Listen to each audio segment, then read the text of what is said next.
ಜಮೀನಿಗೆ ಪಕ್ಕದ ಜಮೀನಿನ ಮಾಲೀಕನೋರ್ವ ಪದೇ ಪದೇ ಜಮೀನು ಕಬಳಿಸ್ತಾ ತೊಂದರೆ ಮಾಡ್ತಿರುವ ಆರೋಪ ಕೋಲಾರ ಜಿಲ್ಲೆಯ ಶ್ರೀನಿವಾಸಪುರ ತಾಲೂಕಿನ ಕಸಾಬ ಹೋಬಳಿಯ ಗುಂಡಮನತ್ತ ಗ್ರಾಮದಲ್ಲಿ ಕೇಳಿಬಂದಿದೆ. ಗುಂಡಮನತ್ತ ಗ್ರಾಮದ ಶ್ರೀನಿವಾಸನವರು ಸರ್ವೆ ನಂಬರ್ 46ರ ಜಮೀನು ಮಾಲೀಕರಾಗಿದ್ದು, ಪಕ್ಕದ ಜಮೀನು ಮಾಲೀಕ ಹಾಗೂ ನಿವೃತ್ತ ಶಿಕ್ಷಕ ಶ್ರೀರಾಮಪ್ಪ ಅವರು ಪದೇ ಪದೇ ಜಮೀನು 3 ರಿಂದ 5 ಅಡಿಗಳಷ್ಟು ಜೆಸಿಬಿ ಮೂಲಕ ಸ್ವಚ್ಛತೆ ನೆಪದಲ್ಲಿ ಕಬಳಿಸ್ತಾ ನಮ್ಮ ಜಮೀನು ಕಬಳಿಸುತ್ತಿದ್ದಾರೆಂದು ಶ್ರೀನಿವಾಸ್ ಆರೋಪಿಸುತ್ತಿದ್ದಾರೆ. ನಮಗೆ ಕಂದಾಯ ಇಲಾಖೆ ಅಧಿಕಾರಿಗಳು, ಸರ್ವೆ ಇಲಾಖೆ ಅಧಿಕಾರಿಗಳು, ಪೊಲೀಸರು ಗಮನ ಹರಿಸಿ ನ್ಯಾಯ ದೊರಕಿಸಿಕೊಡಬೇಕು ಅಂತ ಮನವಿಯನ್ನು ಕೂಡ ಮಾಡಿಕೊಂಡಿದ್ದಾರೆ. ಶ್ರೀನಿವಾಸ್ ಅಂತೇಳಿ ನಮ್ಮದು ಇದೇ ಜಮೀನು ಸರ್ವೆ ನಂಬರ್ 46 ಗುಂಡಮನತ್ತ ಕಸಬಾ ಹೋಬಳಿ ದರ್ಶನ ಪಂಚಾಯತಿ.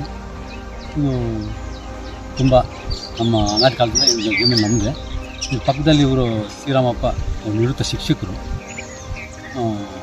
ಅವಾಗ ಪದೇ ಪದೇ ಇಲ್ಲಿ ಜೆಸಿಬಿ ಮುಖಾಂತರ ಆಗಲಿ, ಜನರ ಮುಖಾಂತರ ಆಗಲಿ ಈ ಬೇಲಿಯನ್ನು ಕಿತ್ತಾಕೋದು, ಅಕ್ರಮವಾಗಿ ನಮ್ಮ ಜಮೀನು ಕಡೆ ಬಂದು ನಮಗೆ ತೊಂದರೆ ಕೊಡ್ತಾ ಇದ್ದಾರೆ.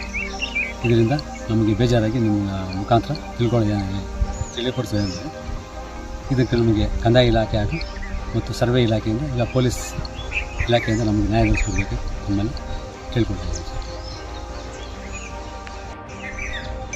ಸರ್. ಇದು ಇವತ್ತಿನದಲ್ಲ, ಒಂದು 25 ವರ್ಷದ ಮೊದಲೇ ಇದು ಗಲಾಟೆ ಆಗಿ ಪೆಂಡಿಂಗ್ ಇತ್ತು. ಅವಾಗ ನಾವು ಸರ್ವೆ ಮಾಡಿಸಿ ಕಲ್ಲು ಹಾಕಿದ್ರೆ ಅವರು ಇದು ಸರಿಯಿಲ್ಲ ಅಂತೇಳಿ ಕಲ್ಲು ಕಿತ್ತಾಕಿದ್ದಾರೆ. ಬಟ್ ಅವಾಗಿಂದ ಇವರು ಸರ್ವೆ ಮಾಡಿಸಿಲ್ಲ.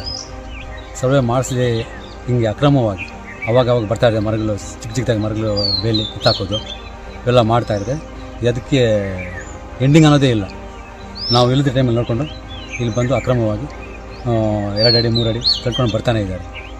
ಇವಾಗ ಇದನ್ನು ಜಾಸ್ತಿ ಮಾಡಿದ್ದಾರೆ. ಅದಕ್ಕೋಸ್ಕರ ಈಗ ತಿಳಿಸ್ತಾ ಇದ್ದೀನಿ ಸರ್.